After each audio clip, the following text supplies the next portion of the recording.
eu te convido para acessar o nosso site fisicacomigo.com.br e baixar o PDF sobre grandezas diretamente proporcionais. Se você ainda não assistiu, assista, porque vai ser muito importante. Nós vamos falar agora sobre grandezas inversamente proporcionais. Grandezas inversamente proporcionais podem ser ditas da seguinte forma: a grandeza y é inversamente proporcional à grandeza x quando y é proporcional ao inverso de x. Nós vimos no vídeo anterior de grandezas proporcionais que essa proporcionalidade, ou seja, y é proporcional a alguma coisa quando a razão é constante. Ou seja, duas grandezas são diretamente proporcionais quando a razão entre elas é constante. Então vamos lá, ó. Y é proporcional. Agora atenção. Ao invés de ser proporcional a x, que o x iria no denominador, é proporcional ao inverso de x. O que é o inverso de um número? O inverso de um número é 1 sobre esse número. Y é proporcional ao inverso de x. Essa razão é constante. Você deve lembrar da divisão de fração. Como é que a gente divide fração? A gente repete o numerador, portanto repetimos o y, e multiplicamos pelo inverso do denominador. Olha aí, ó. X sobre 1 é o inverso. Portanto, esse produto y vezes x vai ser constante. Olha aí, ó. Tá aí. Duas grandezas são inversamente proporcionais quando o produto delas é constante, se mantém constante. Uma varia, a outra varia, mas o produto é constante. Mas vamos ver como é que essas grandezas inversamente proporcionais se comportam na física. Então vamos ver um exemplo bem legal e fácil de entender. Olha aí, ó. Cidade de São Paulo, cidade de Sorocaba. O carrinho vai sair de São Paulo, você vai viajar até Sorocaba. São 96 quilômetros até lá. Ok? Bom, aqui eu vou montar uma tabela com valores da velocidade média, vamos dizer assim, e duração da viagem. ΔT é a duração da viagem. Se você for numa velocidade constante de 96 km por hora, quanto tempo você gasta para ir de São Paulo a Sorocaba? Se você está a 96 km por hora, você vai gastar 1 hora. Tranquilo. Mas espera aí, olha agora. E se eu for mais devagar? E se eu for a 48 km por hora?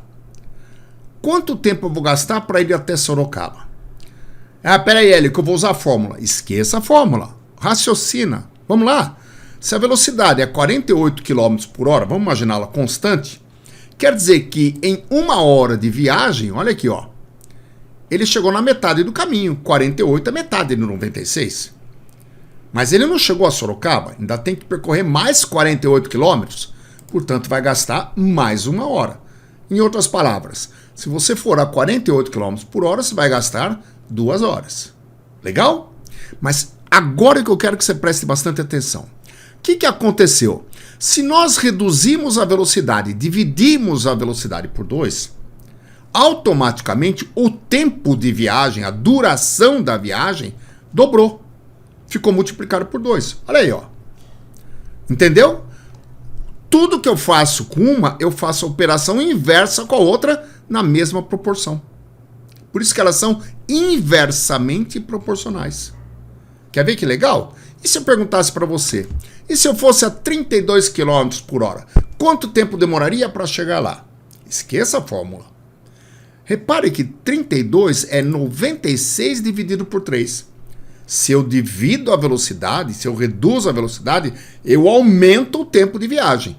Se eu dividir por 3 aqui, 96 era 1, multiplica por 3 horas. Legal? Vai, agora você. E se eu falar que a viagem durou 4 horas?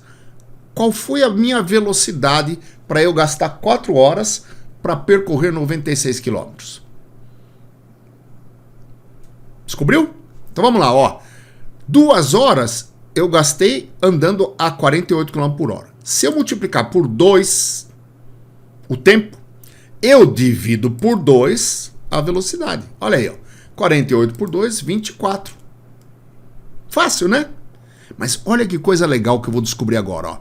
96 vezes 1, quanto dá? 96. 48 vezes 2, 96. 32 vezes 3, 96. 24 vezes 4, 96.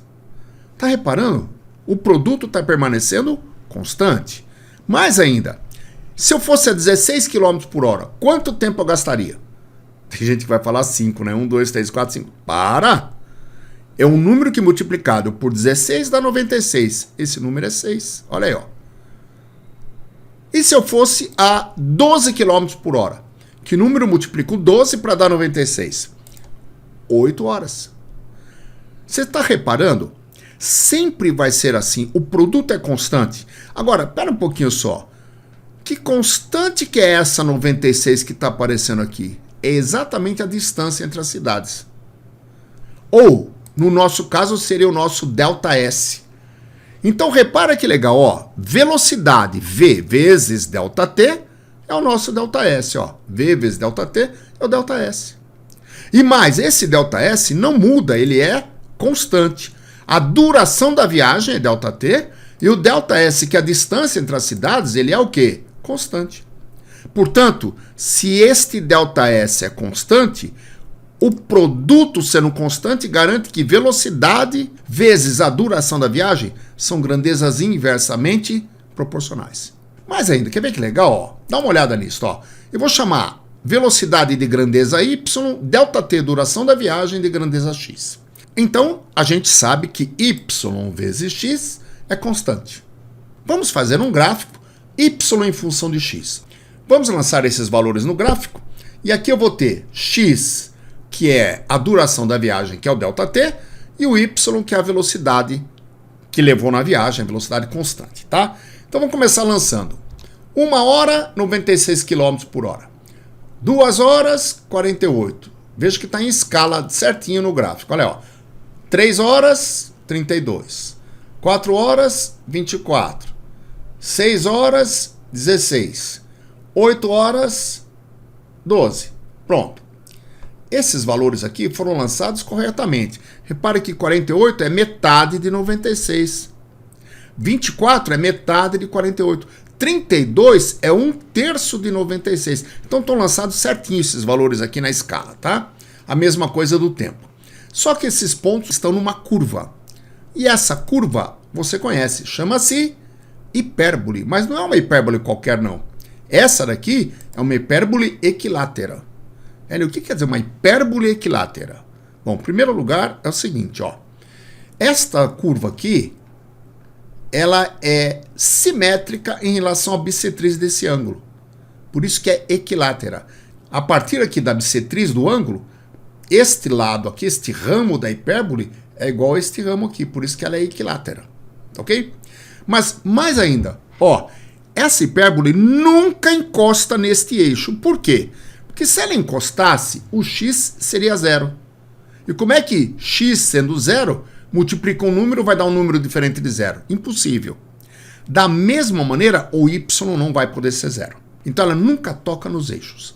Resumindo, o que você precisa saber de grandezas inversamente proporcionais? O produto delas é constante e o gráfico de uma pela outra vai ser uma hipérbole.